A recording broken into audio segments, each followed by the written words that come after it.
De laisser les collègues intervenir. C'est valable pour vous tous. C'est valable pour vous tous. Laissez les collègues intervenir. Laissez les collègues intervenir, s'il vous plaît. Ça ne dure que 5 minutes. Laissez-les intervenir. Merci beaucoup, Président. Comment intervenir de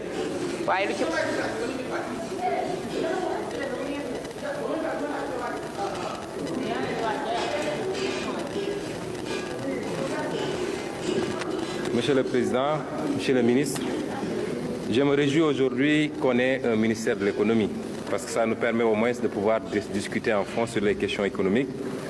En 2017, j'avais posé la question au ministre des Finances de l'époque, de savoir quel est le modèle économique qu'on est en train d'appliquer au Sénégal. Est-ce que c'est par substitution aux importations?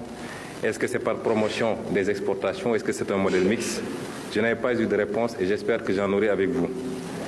Depuis l'indépendance jusqu'à présent, nous appliquons les mêmes méthodes avec les mêmes résultats. Plan quinquennaux, années 80, ajustement structurel. Première alternance, on a démarré avec l'impératif de réduction de la pauvreté.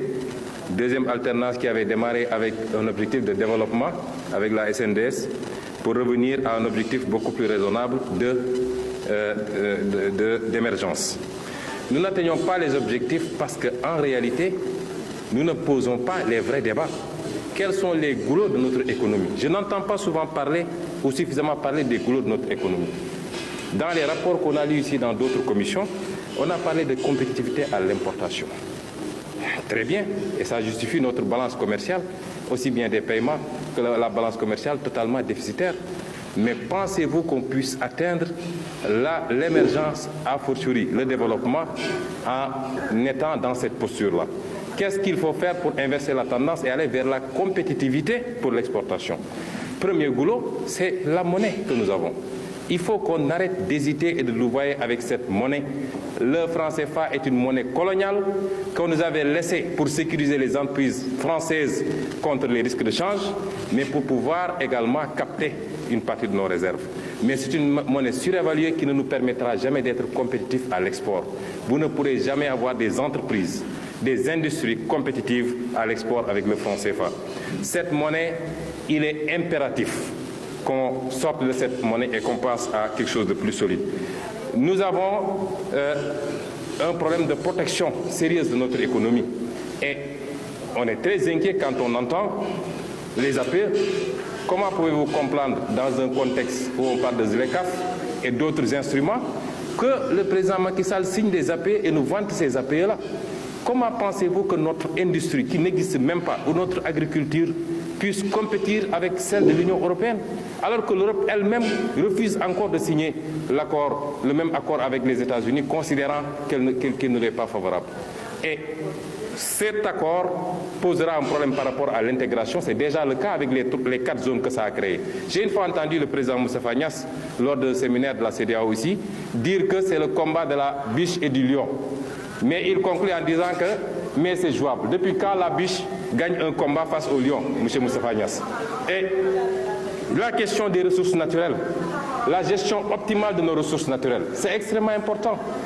Et je tiens à le dire ici, et de dire à M. Macron, qui dit qu'il y a un sentiment anti-français. Il n'y a pas un sentiment anti-français, il y a un sentiment pro-africain. Les Africains ont désormais compris, et ça ne peut pas continuer. Nous n'avons rien contre la France ou les États-Unis, mais nous avons des intérêts à gérer. Et on parle de l'immigration, par exemple. Pourquoi on parle de l'immigration dans le contexte actuel? Mais les populations ne suivent que le même chemin que les ressources. Quand on vient piller nos ressources avec la complicité de nos élites complexées, de nos leaders, évidemment, on ne pourra jamais régler cette question. Le privé national dont on parle.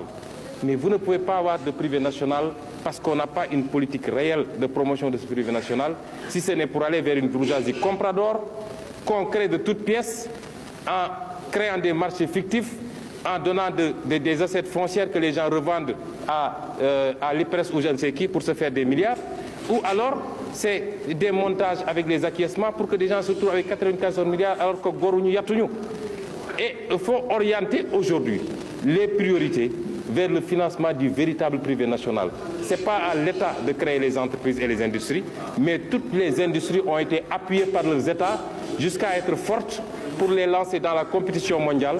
Et aujourd'hui, on nous dit ouvrez vos frontières et laissez tout passer. Donc, Monsieur le ministre, je terminerai par une question.